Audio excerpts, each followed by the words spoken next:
আগারগাঁওয়ের বাজারবস্তি এলাকায় ভুক্তভোগী গৃহবধূ জানান, গত 10 সেপ্টেম্বর ভোররাতে তার সবজি বিক্রেতা স্বামী তরিতরকারি কিনতে কাউরান বাজারে যান। এর কিছুক্ষণ পর তিনি প্রকৃতির ডাকে সাড়া দিতে ঘর থেকে বাইরে বের হন, আর তখনই সন্ত্রাসী বিপ্লব এসে অস্ত্র ঠেকিয়ে বস্তির ভেতরে একটি ক্লাবে তাকে টেনে নিয়ে যায়। আমার স্বামীর নাম মিরাজ। আমার বলো তুমি কি মিরাজের বউ? তাই আমি বলছি জি। তুমি একটা ভিডিও তুমি দেখো চিনবে? আমি কিছু ভাই আমি সব বুঝি না। তা করার পর আমি কিছু সাথে সাথে ঘরে আসছি। আমার ঘরে ঢুকাস পিছু পিছু আমার ঘরে ঢুকছে। ঢুকার পরে আমি দাঁড়ায় বলছি আপনি কি? আপনার আমি চিনি না। আমার স্বামী দেখলো বকাবি করো।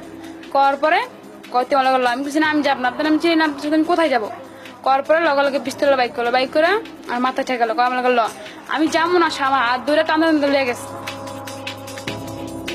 স্থানীয় এই ক্লাবে এনে গণধর্ষণের চেষ্টা চালায় সন্ত্রাসীরা।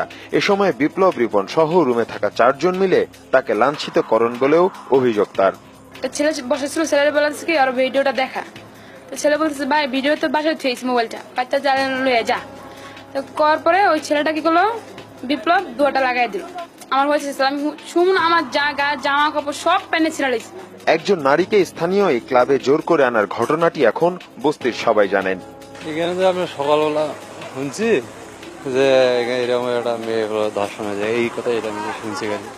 স্ত্রীর মুখে যৌন নির্যাতনের কথা শোনার পর লজ্জায় আত্মহত্যা করার উদ্যোগ নিয়েছিলেন স্বামী মিরাজ। আগারগাঁওয়ের কারিগরি শিক্ষা বোর্ডের সামনের রাস্তার এই গাছের সঙ্গে ওড়না পেঁচিয়ে ফাঁসিতে ঝুলে পড়েছিলেন তিনি। পরে স্থানীয়রা তাকে জীবিত উদ্ধার করে। ওই দিকের থেকে বাজার দিয়েতে দৌড়ে আসছে, দৌড়ে আইসা ওর বউ আছে লগে। পরে ওই গাছের দিয়ে দৌড় মেরে উঠে গেল। উঠে যাওয়ার পরে ওড়না নয় কি তৈলা দিয়ে বাঁধলো, বাঁধতে আমরা ঝুলে আমরা মানুষ লাগাই দেওয়া ওইটা কাইটা নামালাইছি। ওড়না দিয়ে গলা ফাঁস দিছিল। তো সে এখান থেকে দেখছে দৌড়ে, দোকান থেকে দৌড়ে গেল দোকানে চাকু, ওই দোকানের চাকু, ওই চাকু দিয়ে সে কাইটা পিঠে ফেলাইছে বলে।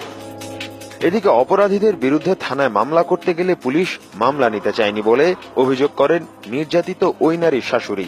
তিনি জানান, অনেক তদবির করার পর 11 সেপ্টেম্বর রাতে মামলাটি নেয় পুলিশ। বৃহস্পতিবার দিন সকাল 8টার থেকে সারাদিন আমরা থানায় গেছি, আমাকে মামলা নেয় নেই। পরে আমাকে লোকজন বিভিন্ন জায়গা থেকে ফোন করার পরে 3 দিন পরে মামলা নিচ্ছে আমার থানায়। মামলা করার পর পরিবারটির উপর নেমে আসে আরো বিপর্যয়। মামলা তুলে নিয়ে আপোষ করার জন্য বিভিন্ন সময় হুমকি দিচ্ছে বলেও অভিযোগ পরিবারটির। বিপ্লবের আত্মীয় স্বজন আমরা মামলা করছি দেখে এরা হুমকি দিতে আছে যে আমরা কেন মামলা করলাম, আমাকে রাত নাই দিন নেই, মানে আজে বাজে কথা বলতেই আছে আর ভয় দেখাইতে আছে যে মাইরে হালাম কেন মামলা করছে। আপোষের মাধ্যমে মামলা প্রত্যাহার না করায় স্বামী মিরাজের উপর হামলা চালায় আসামি পক্ষের লোকজন। তারা এলোপাথারি কুপিয়ে মারাত্মকভাবে জখম করে মিরাজকে।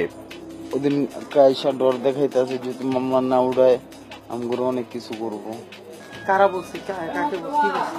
এই তো বিপ্লব লোকজনকে বইলা দিছে, নাসির নামের এক ছেলে আছে তাকে বইলা দিছে, সে আমাদের কাছে। মামলায় অভিযুক্ত আসামিরা এর আগেও একাধিক মেয়েকে এই ক্লাবে এনে নির্যাতন করেছে বলে অভিযোগ স্থানীয়দের। কিন্তু সেসব ঘটনায় মামলা না হয় দুর্বৃত্তরা আরো বেপরোয়া হয়ে ওঠে। এই বস্তিতে যা থাকে যেন মা বোন ইজ্জতের সহিত থাকতে পারে, এরকম দুর্ঘটনা যেন আর না ঘটে, এই ঘটনা আমরা বিচার চাই। এলাকার ভিতরে নিশা বিক্রি করা, নিশা খাওয়া, আর এই যে অন্যের বউ, এমনকি একজনের সেনা ঘরের বউ বেটি যে টাইনে নিয়ে যাবে একটা অঘটন ঘটবো, এই জিনিসগুলো আমরা কখনোই এলাকাবাসী এগুলো পছন্দ করি না। এটার জন্য আমরা ভালো সুস্থ বিচার চাই, এরকম অঘটন যেন ভবিষ্যতে না ঘটে। এদিকে মামলার অগ্রগতি সম্পর্কে কথা হয় শেরে বাংলা নগর থানার এসআই নুরুল ইসলামের সাথে। তিনি জানান, মামলার 4 জন আসামির মধ্যে মাহমুদুল হাসান ওরফে প্রিন্স নামে একজনকে গ্রেপ্তার করা হয়েছে। মোট আসামি 4 জন উল্লেখ করছে, 2 জন হচ্ছে নাম ঠিকানা আছে আর বাকি 2 জন অজ্ঞাতনামা। তবে বাদী বা ভিকটিম যাই বলি না কেন উনি শনাক্ত করতে পারবেন।